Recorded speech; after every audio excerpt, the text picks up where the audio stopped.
Tweeted it. Yay, we tweeted it. Hey, welcome in, everyone. It's the Audible live in Las Vegas, Gronkowski Stadium here. And it's Draft Party USA, of course, as we get the Audible undergoing.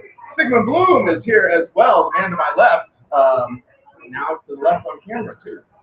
Yeah, it's interesting. Usually we're a few hundred miles away, and now we're here on the couch. Right. And at a draft party, and I think that's the real headline today. Fantasy football draft season, football season. That's we're watching some clips from Arizona and Dallas. Get the blood flowing again. It's good to be back. Good to be here with you as we've got a draft party going on. Our winners from the draft party in this contest from Butterfinger and Nestle, where the winner gets their draft party hosted in Vegas here at Gronkowski Stadium. From Denver. Yeah. And the first question, I'm not making this up, first question is, so why aren't you wearing your Jordan? Right. You show them what you're wearing. Right. I'm wearing my silver Cole Haan. They're beautiful. I'm flexible too. But they're not. Sorry, Joe. Live and in person with Joe Bryant. You've been watching our social networking feeds all day. Then, of course, you're going to see that Joe Bryant is here. And the Audible is here as well. And everyone talking, of course, about the Jay Cutler situation, Bloom. And I also want to make sure, as we often do here on YouTube, that everyone can hear us fine and all that. So make sure the chat room is fired up right now on our YouTube channel, youtube.com/footballguys, DOTCOM.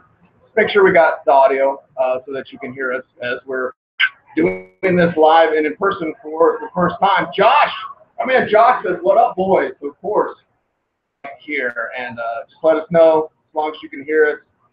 Bloom tweeted this out. We're going to be talking about the Jay Cutler situation and how things happen with the Miami Dolphins. In fact, Jay Cutler is their new quarterback. We don't have any breaking news on that, as far as I know, Bloom. So let's talk about this. Yeah, I think that we should proceed at it. This is one it just makes sense. And really, as we talked, you and I have been talking this morning about it, I think it will represent at worst a push for the Dolphins offense, and probably in that game, almost certainly in that game, when we take into account what we've learned, which is that Ryan Tannehill never really felt comfortable on that knee. And the reports we heard that the knee is the same as it was this morning. And we're talking about structurally sound versus stable. And of course, in the mind of Ryan Tannehill, the most important is stability. That tells me that if we had played out this scenario where Ryan Tannehill was the week 1 starter for Miami, then he would have gone out there not trusting. Because you could see on the video, it was really the first thing he did, it was just a natural sort of music, putting your foot out, heel first to stop the scramble. And immediately he pulled up lane, and he didn't like how that felt. So you cannot send a player out there that doesn't trust their own body. And even a healthy Ryan Tannehill going out there and playing really on one leg that he trusts, even bad for that. Yeah, and when you now look at it and you think of Adam Gase and Jay Cutler back together again, and you think about how Jay Cutler was actually somewhat controlled, was actually somewhat in tune with what Adam Gase wanted to do there, and well, now you say, all right, Jay Cutler with Adam Gase, maybe not as wild as people would think initially. No, not at all. And I would say that the experience they had, and I can remember watching Jay Cutler when he was under Gase in Chicago, playing under control, making good decisions, and see, covering Jay Cutler for the early part of his career, that there was a little wild horse in him, and that he wasn't really going to be tamed. Maybe this was part of why he parted ways with the franchise in Denver. And it didn't feel like that when he was playing with Adam Gase. It felt like they riffed in a way, much the same way that Matthew Stafford and Jim Bob Cooter riffed in Detroit, where you find that offensive coordinator that puts you in a position where you have some freedom, you harness the natural tools and skills that you have, but you're also playing within structure and you're an extension of the coach. Yeah, we're going to see if this situation goes down as we're all watching closely to see what happens with Ryan Tannehill, with Jay Cutler, and with those Miami Dolphins. Other quarterback news to get to, and something that we touched on earlier, it was on Periscope, I believe. You make sure to follow Sigmund on Twitter, at Sigmund Bloom. The show is at the Audible. And I'm at Pizza Lammy. We also discussed Andrew Luck and his shoulder and why that's more of a concern than, I think, Cam Newton and his shoulder and all the concerns coming out of Carolina. Yeah, you know, This is one of those situations that we have to trust the lack of outward indications that either one of these teams are worried. And now Carolina has Derek Anderson, who can be a good caretaker quarterback for as long as any games that Cam Newton would have to miss. What's a little bit more worrisome in the Cam Newton situation is they're trying to install a new offensive philosophy, a lot more short passing, touch passes, using a running back in a way that they added in the past of this offense. And in the case of Cam Newton, we do have specific information that he felt some soreness. They shut him down for a little bit. They're not uncomfortable with what's going on, but he is not comfortable with what he's feeling in his shoulder at this point. I still will not materially change any Indianapolis or Carolina players on my board. At this point, I would say that the fantasy football hive mind is already absorbing the Andrew Luck news and moving down Luck, moving T.Y. Hilton down, moving Dante Moncrief, who has an AC sprain. That may be the bigger injury story come October, November, if that shoulder continues to bother Dante Moncrief. But if I can get Andrew Luck in the 7th or 8th round, then the risk is more than baked in. If I can get Cam Newton in the 10th round, then the risk is more than baked in, where I can see how things go. And let's remember, Cam Newton, I believe, in his first game, one of his first 2 games is against San Francisco. And right now, San Francisco has 2 of their top 3 safeties hurt, and the third, Eric Reed, got hurt for 4 or 5 days to camp. They're putting in a new defense, a new Seattle-style defense. So he isn't going to have the stiffest of tests to begin the season. It is the Audible Live, and we are live in Las Vegas. Usually on Thursday night, we're working through a little bit of technical issues, but we're going to get it figured out and talk football with you. Of course, the chat room is going. Your questions always welcome there, as you can react to me and to us as we sit here in Vegas. Thanks to Butterfingers for hosting this party. And when people look at what's going on with Cam Newton, I often hear people speculate, well, can Newton throw a touch? Can he be the type of quarterback that looks to a Christian McCaffrey and is able to get the ball out of his hands quickly, and, you know, able to utilize a player like McCaffrey the proper way, or quarterbacks like Cam Newton? We saw this with John Elway years ago, where you try to throw everything 100 miles an hour. How does Newton respond to this? And they barely got to work with each other, remember, because of not only Newton's injury, but also the stupid Stanford rule for all the colleges on the quarter system. You know, they had like a week before camp, they got to do a little bit together. So it's not like their chemistry is quite yet there. No, and I'm reminded of Michael Vick, you know, that I remember watching Michael Vick and seeing how he really couldn't dial it down whenever he was throwing a short touch pass. And when you think about the kinds of passes that you're going to be throwing to Christian McCaffrey or Curtis Samuel once his hamstring is better, out of the backfield to set up these run after catch opportunities, leading the receiver and getting that feel. So it's the placement of the pass to set up the run after catch opportunity is much more important than and it's more important to be what I would call hyper accurate, to really allow the player to run through the pass and to have momentum when they catch that swing pass or that screen pass out of the backfield. So I do think that we all wanted to see Cam Newton show that he could make those kinds of throws efficiently, and that's only with reps, because this is a team, I don't know the statistics, I'm sure there's so many people are doing so much great work for this. I'm sure that Carolina was in the bottom 5 or bottom 10 at best in the league in targeting running backs, and I don't think touch passer when I think Cam Newton. And that's something that for this offense to really unlock what they've invested in McCaffrey and Samuel, he will have to adjust to. But But as I said, I think what this might be setting up, if we trust Cam Newton to be a competent football player and learn the skills that he needs, which I think he's demonstrated, that maybe by week 3, week 4, week 5, things start to fall in place in this offense, especially if Kelvin Benjamin, who's slimmed down to a good playing weight for him, is making things happen downfield. Greg Olsen in the middle of the field. The one thing I'm concerned about is replacing Ted Ginn's speed. And if Curtis Samuel is not ready to provide vertical routes, I don't know if Russell Shepard, you can comment on this, because Charles Johnson, who did have vertical speed, I say did past tense because they released him before camp started. So where does the vertical element to this offense come in? Because that was something that they were highly successful in. Do you ever think of great route running with Ted Ginn? You know what I mean? Like with Curtis Samuel, that was the one thing coming out of college. It's like, yeah, he's a great athlete. He's really fast and athletic. But my God, he can't run routes. And I'm like, I'm fine with that. Like, especially in this situation, in this scenario. So I don't think it's a match for Ginn's productivity, you know, 1-for-1, especially when it came to touchdowns with Ted Ginn, as he was very fantasy relevant because of his ability to get in the end zone. I just think that takes the top off the defense. You let Benjamin, let Olsen work the underneath. Let McCaffrey is such a dynamic weapon. And this is the evolution of the running back. The future is Christian McCaffrey.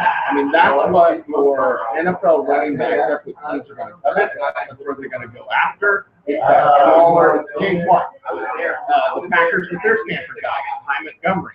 This is a changing and evolving position, and fantasy owners that recognize that get it on the ground floor. They do, and it might change fantasy football, much in the same way that NFL becoming a pass-happy league has changed fantasy football. When we started, PPR was still new. Stud running back was still the draft strategy. It was really the first 2 rounds were all running backs. And as the league became more pass-heavy, maybe we're going to adjust back. We've done some things like added tight end premium, or maybe scaled back receptions for running backs to equalize the value of these positions. But now, and we talked about this recently on another episode, I believe that what we used to use to evaluate a quote-unquote feature back, which is classic I formation, lead blocker runs, swing passes, and screen passes, not running routes as a running back, but just setting the running back out in different positions to have some blockers, or just as a dump-off target, now will be the bare minimum for a running back. And we'll be talking about running backs when we do our draft content. In 5 or 10 years, we'll say, well, all he does is run out of the I formation and catch screen passes, and it's going to either on the H-back side of things being more of a lead blocker, being able to move around the formation. And we see Tennessee, an exotic smash mouth that I'll admit to scoffing at a bit, but it's moving players before the snap to set up advantages in the running game. So running back being able to block and be a lead blocker, or running back like McCaffrey being able to run routes. And I think we're going to start seeing this filtering down to college, where players don't really have a position of wide receiver or running back. And I think in the future, and again, I got to give a nod to Ryan McDowell and the hyperactive fantasy leagues where you start a quarterback, a running back, a wide receiver, a tight end, and then 4 flex players. I think that's what offenses are going to look like in the near future. Well, I mean, you look at, of course, the plays that you can make from the running back position, like a McCaffrey. That's something where you create mismatches in the NFL based on the physical asset and the skill set, not necessarily the playbook. And I think the coaches that first realized those guys make us, the coaches that realize, first and foremost, the quarterback makes us. The quarterback makes me. Instead of being so rigid within their system. And Belichick has taught the entire league this. And if you're listening and you've been paying attention, don't have your system and have your ideas and have your scheme and your setup, but also be very versatile with how you want to utilize those players. And that's how you get the best success.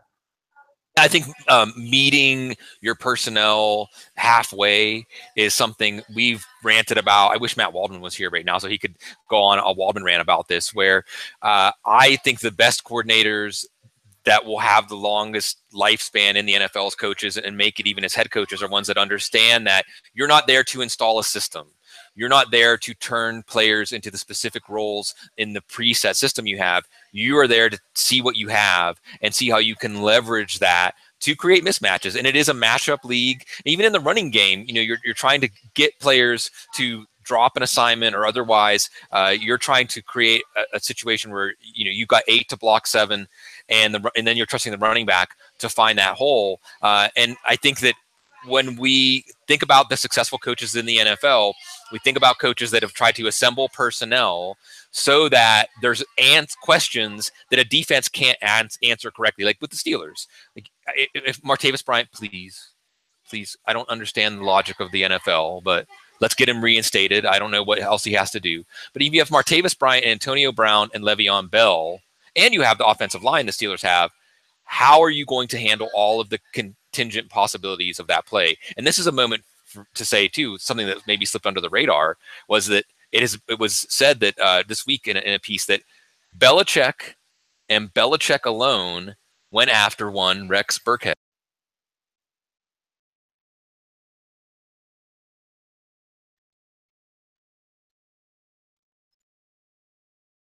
Well, as it is the Audible Live, we are live in Vegas, and welcoming everyone. Draft party's going on right now here in Las Vegas.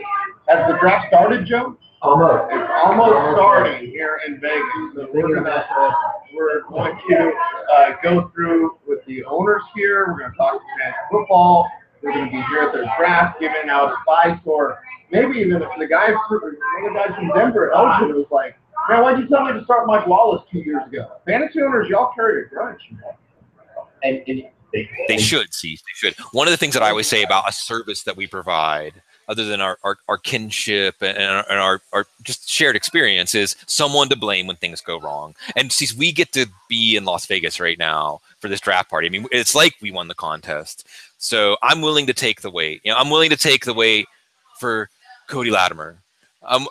I'm willing to take the weight for Lorenzo Booker. We should do the Audible's greatest misses. So I'm willing to take that weight because we get to do things like this. So I invite everybody. If it was Mike Wallace, it was somebody else. Why did you tell me to start him 2 years ago? Why did you tell me to draft Frank Gore? But hopefully, in the meantime, I think I said to draft Terrell Pryor and Tyrell Williams last year. It all balances out in the end, right? Well, and here's the thing. Football Guys Newswire right now, one of our top stories, Tom Savage looks terrific in Texas camp. And I've been talking to Texas people down there, and I've been making fun of Tom Savage. They are telling me to a man, because I love Deshaun Watson. Watson is clearly the future for that team. But they are telling me, people inside that building, like, no, don't sleep on Savage. Like, you can make fun all you want, and we get it, Watson's the future. But Savage could hold on to that starting job if he wins it week 1. Longer than people think, what does this do for an offense that is going away from Lamar Miller, potentially, more than people are identifying right now? What does it mean for Hopkins, the emergence of a Braxton Miller, those type of players? Of course, we're waiting on the Fuller news as well. How do you look at this Texans offense, knowing that Tom Savage, I guess no joke, I was going to say something else, sorry, Joe. No joke, Tom Savage looking terrific. Well, first of all, as they would say, if you want to look young and thin, hang around old fat people, and if you want to look like a good quarterback, follow up Brock Osweiler. So maybe it's just the idea, and Brian Hoyer before that. And I think that's kind of where the Texans are as an organization, is they're just trying to rid themselves of the memory of some of the quarterback hell that they have been in over the last 2 years. Savage just needs to execute. He just needs to be a classic backup quarterback. Don't lose the game for us. As far as how it affects the offense, I've generally stayed away from the Texans in my drafts just because I believe if we are to look in a sober way, which we're in Las Vegas, so I don't know if we can look at anything too sober. You have Lamar Miller, who produced at more of a 7th, 8th round value last year, maybe 5th, 6th in the most optimistic lens, still going in the 3rd round. No thanks. You have DeAndre Hopkins, likewise, produced as a 6th, 7th, 8th round pick last year. Now, granted, there's going to be some improvement from Osweiler to Savage, but enough to push him back up to the 3rd round, not over some of the more attractive choices I think you can take in the 3rd round, someone like Sammy Watkins or Demaryius Thomas. So I don't like these two core parts of the Texans offense. Tom Savage will, however, represent some sort of improvement. And perhaps DeAndre Hopkins could be a par, like a break even in the 3rd round if he gets enough targets because of Will Fuller's injury. And we'll get to see more of Jalen Strong. And we have to remember that Jalen Strong last year reshaped his body. Jalen Strong coming out of Arizona State had measurables that really didn't show up on tape. And then you hear that he reshapes his body, and you wonder if this is going to be like a Le'Veon Bell kind of situation, or even a Marshawn Lynch Seattle situation, where you see a player able to unlock more of his physical potential because he's reshaped his body. Maybe not to the tune of fantasy relevance, but helping this offense in general. I would say about Savage, what you were saying about talking to people in the Texas organization, and I do think that it's going to take Tom Savage really going down in flames for us to see Deshaun Watson this year. And I think that with every passing day that Savage is producing positive buzz, he's going to get a lot of chances to fail. Look at how long they gave Brock Osweiler last year. So I think that as long as they're winning games and they're going to want to keep this offense without Will Fuller, that's going to take away a vertical element. So I think with J.J. Watt, with Jadeveon Clowney, with this defense, they're going to want to keep these teams. And, won't Jacksonville, won't Tennessee be more than happy to play a Greco-Roman wrestling, like a street fight kind of game, instead of something that's opening up the offense? So as long as they can win those kinds of games with Tom Savage, he may remain the quarterback for the entire season. Well, it's about 20 minutes in, and I think I figured out my microphone. We have not yet been drinking, emphasis on yet, live in Las Vegas. Chat room, thank you for helping us out through some technical difficulties as we get the Audible live from Vegas, Legacies Stadium, and Draft Party, USA.com is what you want to check out. Use the hashtag Draft Party. We're going to be posting pictures. We've got the draft about ready to fire up underway. The great Joe Bryant is here with us as well as we go through the latest news and notes around the NFL, which include our man Daniel Jeremiah, who we're very proud, and DJ remembers. He remembers now.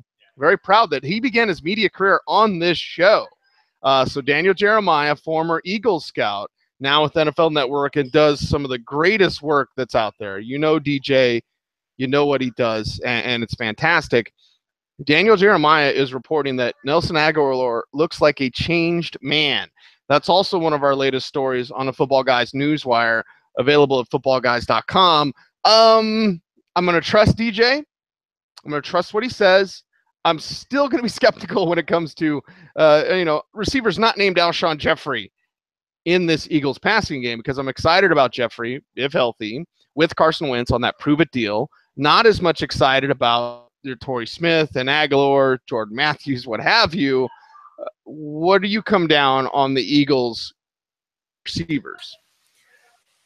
I will say that it's well documented that I've never truly been sold on Jordan Matthews as more than a role player in the slot, kind of how as a player I would have compared to him coming out of Pitt, Tyler Boyd in Cincinnati.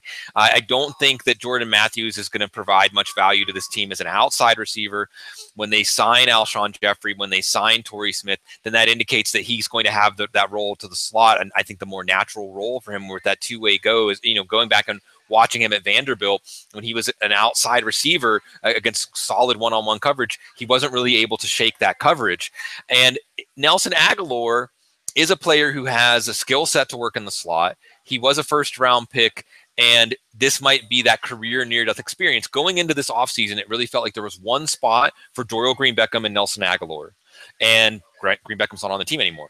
So I do think this impacts Jordan Matthews, because if Nelson Aguilar is going to get on the field, and I think that Matthews has more inside-outside potential than Matthews does. So Matthews now, and see, this could be a similar situation to Jarvis Landry in Miami, where this Philadelphia regime and seeing what Matthews has to offer and what they have invested may decide to let him test the market instead of re-upping him, because if Nelson Aguilar can play the slot, Alshon Jeffrey, like you said, playing on that prove-it deal, and if he proves it, they're going to want to keep him. Torrey Smith's got a 3-year deal. If he can just provide that speed to the vertical element to stretch out the defense, even if he's not successful on all of his targets, where does Jordan Matthews fit in? And then, of course, we're going to be watching to see how Carson Wentz is developing chemistry with all of these guys. But I do still think it's going to be a baby steps pass offense. The defense, Jim Schwartz's defense is going to carry the load here. They have a great offensive line. They have quite an interesting set of running back, San Diego State, Donnell Pumphrey,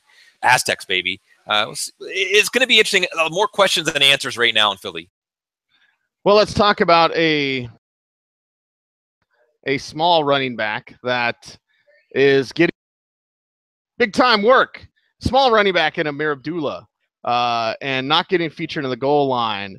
Another news story that's been coming out, and something that when you're looking at the landmines in fantasy football, I do believe Jarvis Landry is one of those, and has the potential to not perform up to expectations. We'll say that. Amir Abdullah, a back that I thought he was a nice change of pace back. Thought Zach Zenner was just a fullback, but just this three-headed committee, and now we're seeing reports like they're not using Abdullah on the goal line. Shocker. So his average draft position, I'm not comfortable with anyway, and I see better value in the guys around him, and some of the players being taken around where Abdullah's going include the likes of Adrian Peterson, my man C.J. Anderson, et cetera, et cetera. Your thoughts on what we've heard now, more reports about they're just not using Abdullah in the goal line?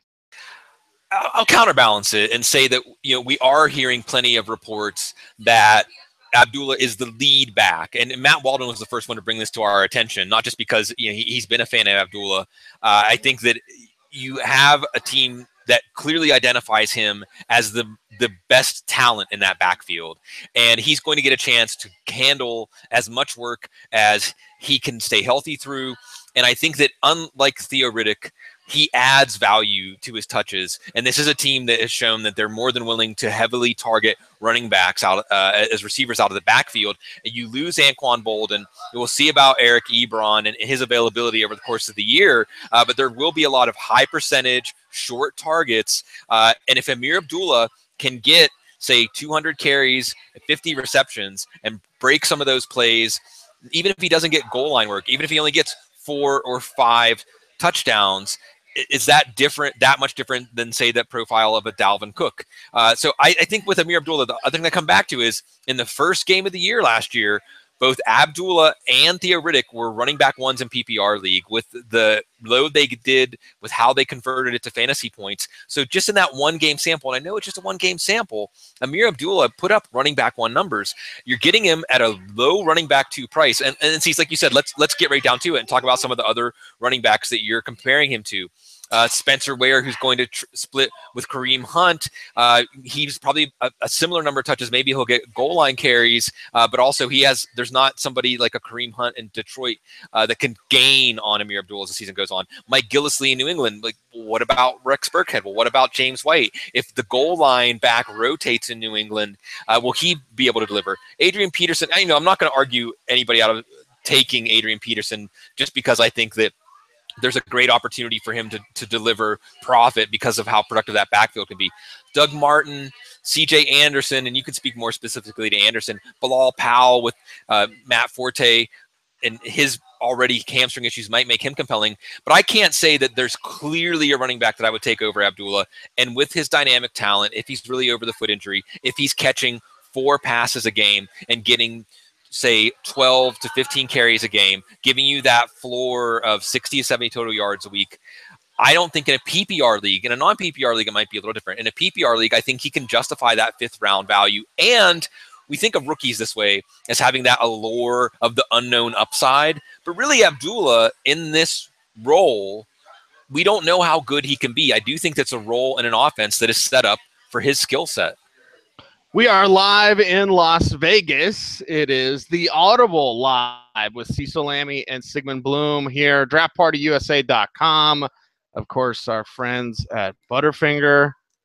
Hey, Butterfinger and Nestle. A great contest where the league winner from Colorado got their whole league brought out here to Vegas and now get to host their draft, which is getting underway. My man Josh over there, he's on Team Breeze. Of course, getting ready to draft here as well. I'll give you a little tour here. Let's do this segment. We'll show you around the Legacy Stadium. There's Josh right there. He's a big Broncos fan. Yeah. All right. There's Elgin. He's a Vikings fan. So we'll be talking to these guys a little bit later, of course, on our social networking, Periscope, Facebook Live, etc. So make sure to check that out. But we've got a great room here to draft in. It goes around the corner over here where the draft board is. Of course, as we get underway, there's Chandler. Chandler, wave to the camera. There we go. So we're getting ready to have some fun here in Vegas with you. And, of course, going through the latest news and notes from around the NFL. And people like when we're on camera together, Bloom. It's like we're in separate cities and we're separate people. But now we're right here. He's a live person. We're right here. Is it time for us to do another rendition of Islands in the Stream? So sober, but it is. We're not islands in the stream now. We're like a peninsula. This is really fun though, and I think that really being part of this, we're going to give people updates and give y'all our takes on things. But I like this as a kickoff, just like on Thursday night. We had a kickoff to the preseason, and there were even some salient takeaways as we were broadcasting live about Blaine Gabb or Rico Gathers. But also that it just means that everybody's mind is getting back to football now. Everybody's mind is on their fantasy draft. In those offhand moments when you're brushing your teeth or something like that, like, oh, I drew the 7-hole. Am I going to go with LaShawn McCoy? Am I going to go with AJ Green? Or your mind loves to play with those things. You like to think about how your team's going to come together. And I love the idea that over the time we've been doing this, the elaborate ceremonies and rituals that people have for their drafts show, I think, not how necessarily how important their fantasy league or fantasy team is to them, but how important their community is to them, for the people that they get together with, and how the fantasy football league and playing out a fantasy football league together doesn't just represent who won, who was the best, who was the smartest, but a shared experience everyone has together, and something that is positive, at least the experience and fun of it, from the draft all the way through until the champion is crowned. That is something that people look forward to. Like the second it's over, you already start to look forward to your draft, and now the drafts are really upon us. Hey, it is the Audible Live, and our chat room is firing up. And Mickey, of course, he gets it. He's like, it's a Broncos show. So can Charles continue 5+ yards a carry at 150 touches? I'll say this about Jamal Charles. I haven't seen him cut at full speed yet. And I showed you something, Bloom. I might have got a little jiggly when I did it out here outside of Legasis Stadium. But I was trying to describe how Stephen Ridley, and from people that I talked to, obviously out there, were like, don't sleep on Ridley. Because when Ridley was at it, I was like, that guy's done. Nothing. Well, he's at least cutting and making those crisp cuts. Charles is running at full speed in a straight line.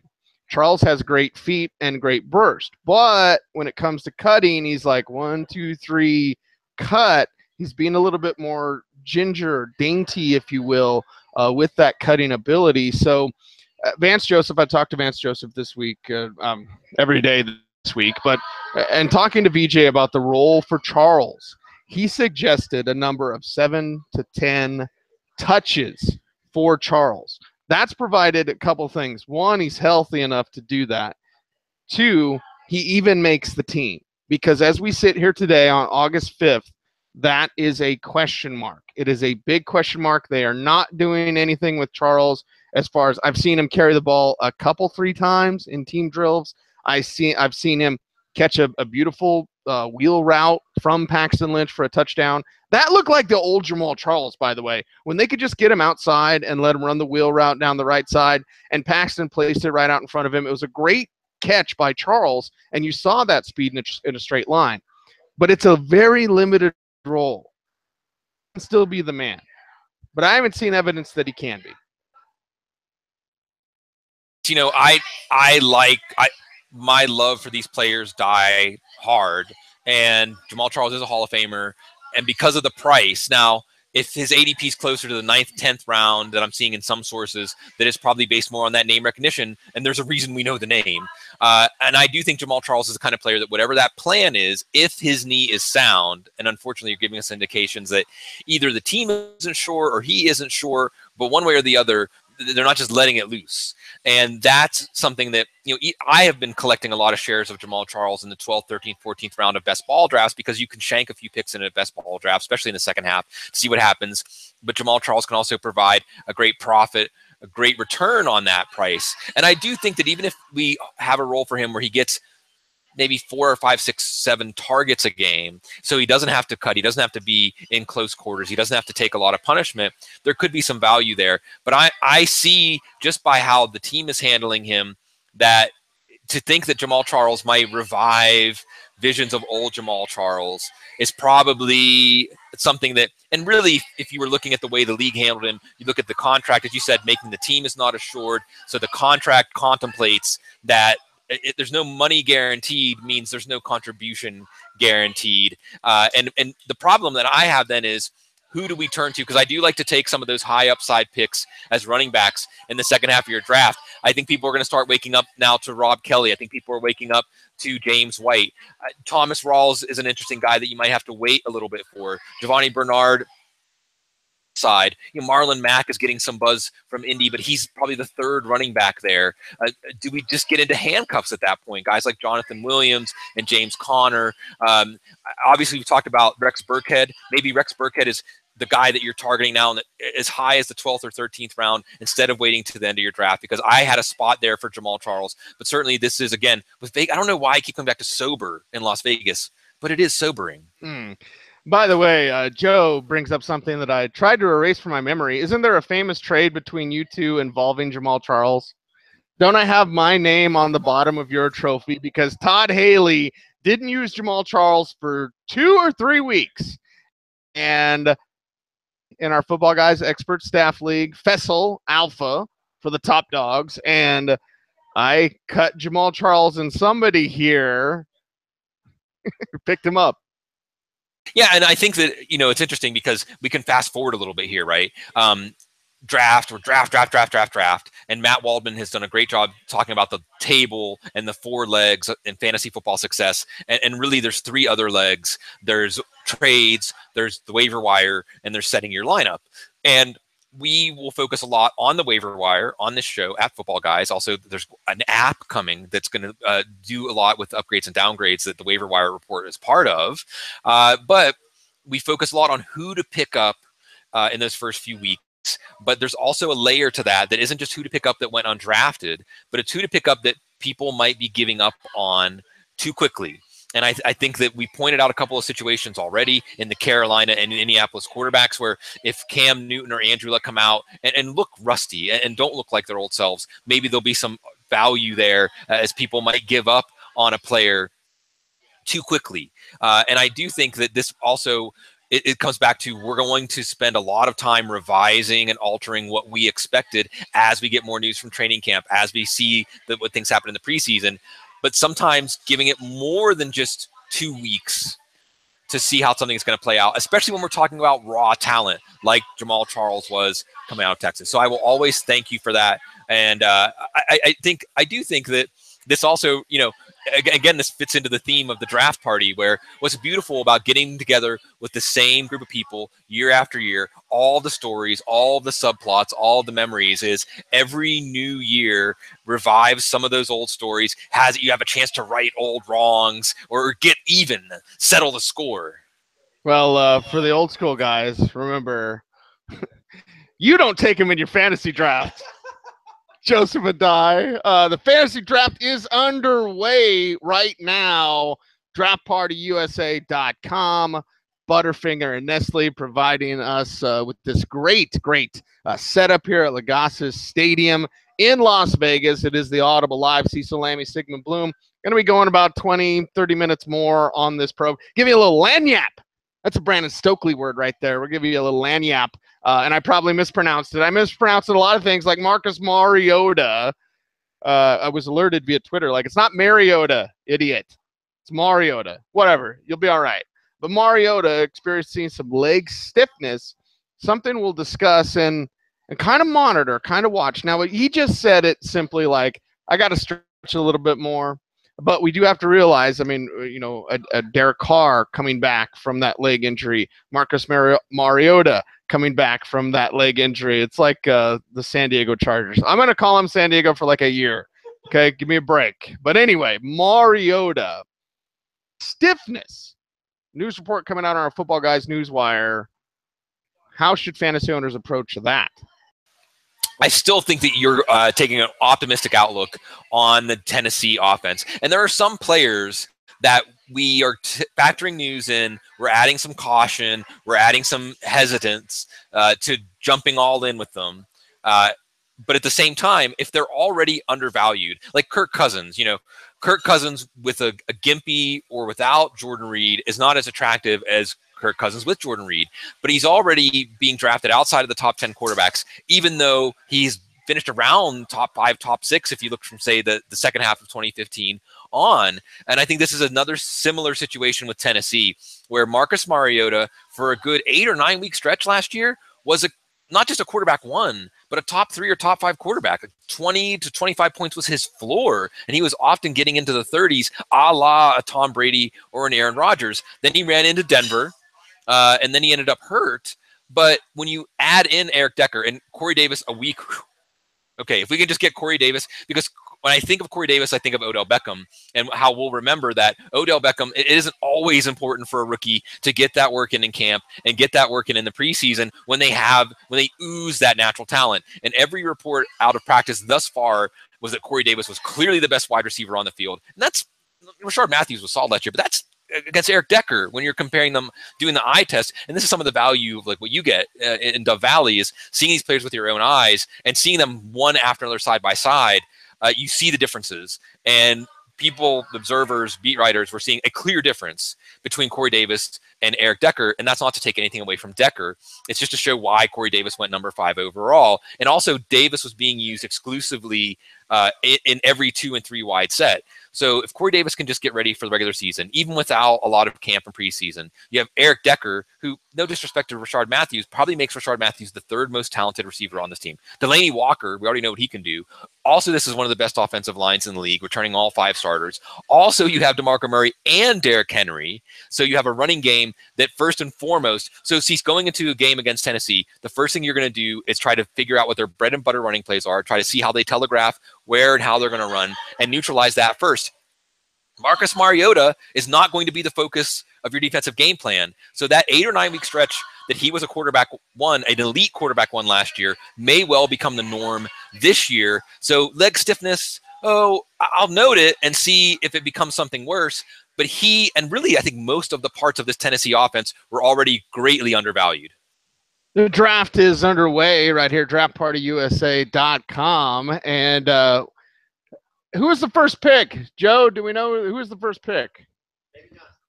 David Johnson, number 1 overall in this draft party. I'm chomping at the bit. We've got some questions coming in via our chat room here on the Audible Live. We're going to get to some of those, but so excited to jump in with these guys and check out what they're doing in their draft. We're live at Legacy Stadium here in Las Vegas, thanks to Nestle, thanks to Butterfinger, and draftpartyusa.com. Use that hashtag draft party. Everyone loves your fear and loathing look, by the way. Like, you're getting a lot of love for the button up. Like, this is not the usual, t-shirt. What's the pizza place in Austin? The 303 Pizza. Via 313. There you go. Yeah, people are like, look at the button up, look at the hair. You got the fear and loathing look in Las Vegas. You committed. And if you invite me to your draft as an honored guest, I will try to show that I appreciate that with how I present myself. I also have to say hi to the love of my life, Kate, who walked over with us this morning, who's out and enjoying Las Vegas right now, to make sure all hair styles and otherwise the look. I have to give props to Kate there. But speaking of hairstyles, you know what's funny? My barber, shout out to Louie from Fade Barbershop in Littleton, is Von Miller's barber. He's also Paxton's barber, Matt Paradis, Adam Gotsis, all those guys. Anyway, he's the Broncos barber. I'm looking at us right now. I'm thinking of years ago, 5-minute drill down in Austin, you and me. Like, I just tell him to do my hair, make it look cool, and look what he did. He did the Roadrunner fade. Is the Roadrunner fade now, 10 years later, actually cool? Well, it's cool if you're Cecil Lammey. Only Cecil Lammey can wear it in a way. It's just Cecil Lammey can pull off Cecil Lammey, and nobody else can pull off Cecil Lammey. But I'm in a similar situation, but it's 20 years. Now, 20 years ago, I hadn't yet finished puberty, so I would not have been able to grow a beard. And I'm 42 years old. I just finished puberty. He's a late bloomer. Yeah, exactly. Tip your bartender, everybody. But there was a time that, not curly, these curls have been a late addition to the Bloom look, but that you might have seen me as a long hair. If you would see me on Fish Tour in 94, 95, or here even in Las Vegas in 98 or 2004. So I think everything old is new again, you know. I like it. I'm staying over at Paris. We're here at the Palazzo. When I got on the elevator seats at Paris when we got here, the song on the Muzak was "Hip to Be Square." So it's hip to be Sig and Cease. Oh my God, hip to be square. All right, enough grooming talk on this program. This one comes in our chat room, and it is about Rob Gronkowski from Brian. What's the master plan of targeting in the second? And our number one, we're going to jump in right here with the draft party going on in Vegas. My number one question to Susan, the league champion, and to everyone is, what's your scoring in lineup? So the master plan for Gronk in the second includes our ever popular question, what's your scoring in lineup? Right. You know, this is like the fundamentals, like Karate Kid, you know, wax on, wax off. Like our equivalent of wax on, wax off is know your scoring in lineups, know your scoring in lineups. And I will say, and even some of the expert leagues I've done, sometimes people are drafting without total awareness of how scoring and lineups would change your draft strategy. So, and with every passing day, I am enjoying more the idea of taking Rob Gronkowski in the second. So I am working through this right now. And I think the master plan is this year, I feel like wide receiver is extremely deep. I am doing an expert league right now. PPR starts, know your scoring and lineups, a quarterback, 2 running backs, 3 wide receivers, a tight end, and a flex. And I've actually started in the 9 hole, McCoy, Gronk, Lynch, just my son. And this also goes into one of my strategies of, not a strategy, but just how to enjoy fantasy football is take players you love. So when they're having success, you're elated. And then in the 4th round, I took Aaron Rodgers, actually. So I got the Rodgers-Gronk combo. And so I like the idea of almost an upside down strategy where upside down is right side up or something like that, and saying that you can avoid wide receivers early. And then maybe you won't get Aaron Rodgers in the 4th round. Maybe it's Aaron Rodgers in the 3rd, or maybe Rodgers goes in the 2nd and you take Tom Brady in the 3rd. But I like the idea of getting an elite quarterback, an elite tight end, and trying to have one of the better running back, or at least a good running back one. Get your running back in the 1st round, Gronk in the 2nd round, get an elite quarterback, and then there's so many shots you can take at wide receiver. Like we were just talking about those Tennessee wide receivers. Take any of the Tennessee wide receivers. I think that there's value to be had in a lot of different wide receiver cores right now. I think that Marvin Jones is a value. I think there's value to be had with guys like Ted Ginn, Tyler Lockett. I look through John Brown, another player who's, even though he's a little dinged up, I'm not worried. I'm not taking him off my draft board or moving him down too much because he was already well undervalued. Where I'm fine with getting that quarterback, tight end, and my running back one squared away, and then just throwing a lot of darts at wide receiver, because I think that where it used to be, oh, you get those other positions squared away, and if you just hit on a running back or two, well, everybody's doing that now. The competition to get, because look, when I take 2 running backs in the first 4 or 5 picks and I have my running back squared away, I'm still not letting you off the hook on the waiver wire. I'm going to try to make any counter moves I can to not let the people who went cheap at running back get away with it. And I think more and more people are doing that.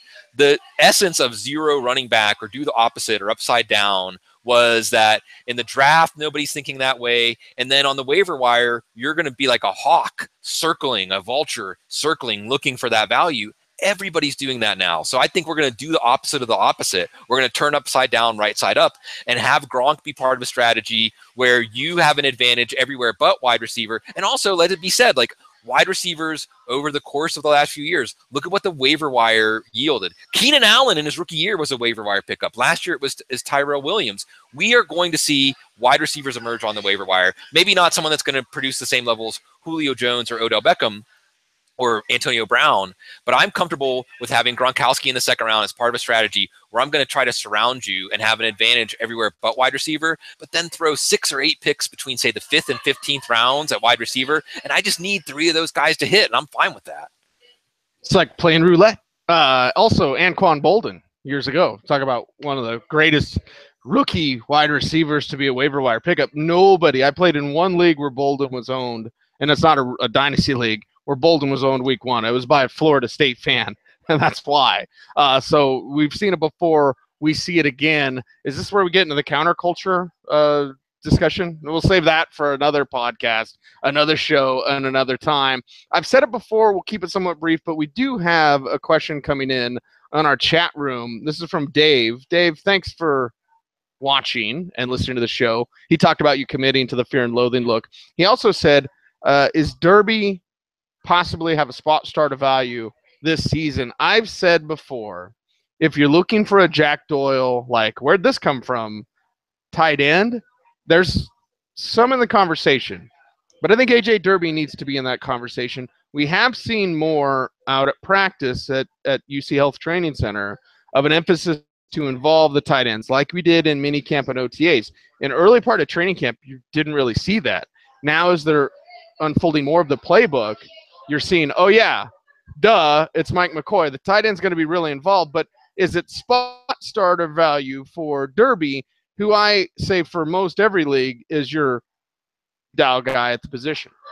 I think that's exactly right. And we are wondering, and I think one of the key variables we're going to be looking at here is there improvement at the quarterback position to harvest more value? And obviously implicated in this, just to take this question in a little bit different direction for a second, how much of a value does Demaryius Thomas represent in the 3rd round because Mike McCoy's back, because they're going to be doing more wide receiver screens, because his hip feels better? How much of a value does Emmanuel Sanders represent in the 5th or 6th round as somebody who produced basically on the same level as Demaryius last year? If the quarterback position is better, it will certainly bring, I think, Sanders up to strong running wide receiver 2 and Demaryius down to a low wide receiver 1, a mid-2nd round value you can get in the 3rd round. Can this quarterback, can this offense, whoever the quarterback is, support 3 targets? And it's possible. And look, I don't have any tight ends at the end of the draft. Maybe Eric Swope, that's my guy if I'm taking a tight end at the end of the draft. But I think you're right to point out A.J. Derby is waiver wire speed. Well, I believe he was a converted quarterback at Arkansas, at Clayton Gray.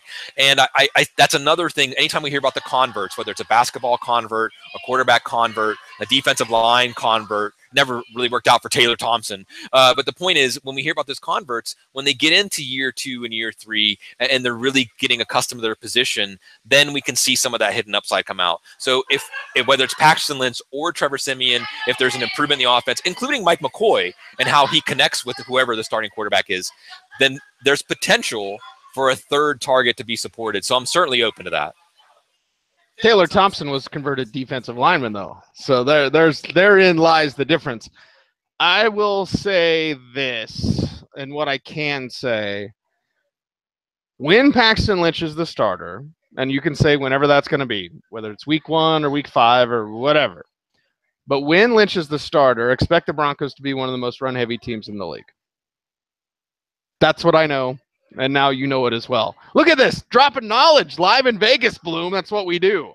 Yeah, well, and you would think that we'd have to pry you with some alcohol. Like, where's the cocktail waitress coming in with like the tray from the side? But we don't even have to pry you with alcohol. But I will say, after the camera, you pried me with chocolate. Exactly. So it is true. Like, it is Vegas. Vegas, you let your guard down a little bit. Maybe in Vegas, you aren't always thinking about showing the most discretion or letting your inhibitions keep you from doing things. So I think if we get Cecil continuing to talk here, who knows what we could find out. Let me tell you what I really think about Trevor Siemian, who, by the way, called himself a slappy the other day. I was like, he listens all the time, because I call him a slappy like every single day. It's draftpartyusa.com. All this fun provided by Butterfinger and Nestle. We are live in Las Vegas. It is the Audible Live, footballguys.com. Love all the comments, the chat room. We're going to get back to some of your questions. Got about 10 minutes left in the show. And we appreciate all of you. If you love the show, you support the YouTube channel, click that subscribe button, hit the little bell, the notification button. It lets you know you'll get an email that, hey, Football Guys is on. So it's awesome. It's a great way to interact. Love the chat room there as well. Also, if you love the show, check out footballguys.com. Sign up for that free daily newsletter. You get the hottest stories with the best takes right to your inbox every single day. You've got a life. We don't. we'll do the groundwork for you, and we will get you that best information at footballguys.com. I'm going to be in San Francisco in a week, basically. I will be watching the 49ers and Broncos have joint practices. I'm going to be watching this Carlos Hyde thing, which we've heard more good things about Hyde, which it ties into various reports out there. But you listen to the show, you know that it's not really a love story with Carlos Hyde and the 49ers. Let me just put it that way. But then we've heard some positive reports, like Kyle Shanahan be like, hey, wait a second. Yeah, and you see Hyde putting forth that best effort. He himself, much like Alshon Jeffrey in the conversation we had, in that contract year, Jeffrey a 1-year prove-it deal, Hyde at the end of his first deal. So we'll see if he can in fact prove it. But also now report today on our Football Guys Newswire that Joe Williams is showing up, getting the coach to notice him. So I'll talk to Kyle, I'll watch it, boots on the ground. But I am so very fascinated, Bloom, because I see value from a 49ers running back right now. As we said on August 5th, I can't tell you if it's Carlos Hyde or Joe Williams. That's the difficult thing to decipher here. And we were talking about Jarvis Landry earlier. And I do think it puts a team in an interesting situation, especially when it's a new regime like they have in San Francisco, the Lynch-Shanahan regime, where if they already have clarity and we drink, and it's Vegas, it's easy to drink. You don't have to come up with drinking games. If we have clarity that this team, and I do think, they probably already know whether they're going to re-sign Carlos Hyde. We heard many indications that they had already made up their mind whether they were going to re-sign Carlos Hyde next year. And if it's because of durability, it's because of fit in the system, whatever it is, all signs pointing towards Carlos Hyde playing for another team next year. The 49ers are not going anywhere this year. They're not going to the playoffs. At what point do you start to see what you have in Joe Williams? Joe Williams, a hand-picked back. And again, we've talked about this all offseason. When I think of Kyle, when I think of the name Shanahan, I can't help but think of his dad and how year after year we were trying to, like Mike Shanahan, stay a step ahead and really anticipate the way he wanted to show how brilliant he was at finding fits for his system at a reduced cost, getting the same numbers year after year. Is he going to have that same inclination as his dad? And we have assumption of rational coaching. Assumption of rational coaching would say Carlos Hyde was a badass. Even if he's not going to be with the team next year, you put your best players out on the field and you let him do what he does. But assumption of rational coaching with Mike Shanahan would have been that once you find a hit, why would you change that up? Why do you want to show everybody how brilliant you are? So even if Carlos Hyde's playing well, at what point do we start to see more of Joe Williams? Or does Carlos Hyde, as he seems to every year, get dinged, and then Joe Williams does as well as Hyde from a productivity or efficiency standpoint because of the fit? And I think that's something we have to emphasize here is for Kyle Shanahan to go to John Lynch, for them to talk to Joe Williams and clear up this idea about him retiring and then coming back to football and then spending an early 4th-round pick. And an early 4th-round pick means 2nd-round talent on that team's board. If you're spending a pick around pick 100 or 105, they see him. And I think if you watched Joe Williams at Utah, you did see some of that cut and go that some running backs that otherwise would not have been productive made into so many numbers in Kyle Shanahan's dad's system. So I think this could be a situation that changes as we go through the season. And I think it's a situation where the deck might be stacked against Carlos Hyde, because if the team already knows he's not going to be with them next year, then what incentive do they have to lose a chance to evaluate Joe Williams in depth? Audible live here in Vegas. We're having a good time. Draft party is underway. And we're going to be wrapping it up. First, some shout-outs. Sarthak says, thanks for the brilliant content. Cheers. Cheers to you as well, Sarthak. A guy that's got a cooler name than you and I, right? Cecil Lynn Sigmund and Sarthak wins that. Brian also says, love you guys. Love you. Been listening to Audible for the last 10 years. Best in the biz. Thank you very much for that. And then he says, next question, will you boys be rolling through the Felt Jungle in Vegas tonight? Actually, I'm jumping on a plane heading back to the Mile High City this evening, so Bloom will have to hold it down here in Sin City as we go through a super quick thing. Doug Marone, take a damn stand. I hate when the first depth chart's released, right? Chart. And Leonard Fournette's a co-starter with Chris Ivory, and there's a Freudian slip, and TJ Yeldon. It's like, come on, man. We know Fournette's going to be the guy. you don't invest the number 4 pick in a player to have him brought along or share. That being said, the big question with Fournette is he's going in the late 2nd or 3rd round of drafts is, do you believe the Jags will be successful at converting to a run-heavy, defense-heavy, conservative game plan? We know that Fournette's going to get the, well, now do we know? But I think that this is just one of those games you don't want to give. It's a call. Could this be coming from Tom Coughlin? Could this be coming from Grandpa? No Werthers for you until you earn it, even though everybody knows that you're going to be the starter. But I still think that in general, the drop-off at running back from Jordan Howard to the next running back was steep. Now, it might not be as steep now that Lance Dunbar is out and Todd Gurley, we can start to project for 45, 50, 60 receptions to bolster that weekly floor. And then we hope that Sean McVay and the revival of this offense and maybe a little bit of progress from Jared Goff makes that ceiling go up. But then I see then the drop off from Gurley to the next tier becomes steep because I just don't trust the Jags to accomplish what they're going to set out to do on offense. And Brandon Albert's retirement, I think, makes that more difficult to believe. And while Leonard Fournette, and this is something where you might speak better on this than I can, Leonard Fournette can be one of those talents that transcends the situation, like Todd Gurley did as a rookie. But that Jacksonville situation is one that hasn't been transcended by anybody for a while, unless we're talking about garbage time. And if they're getting in garbage time this year, that's bad for Fournette.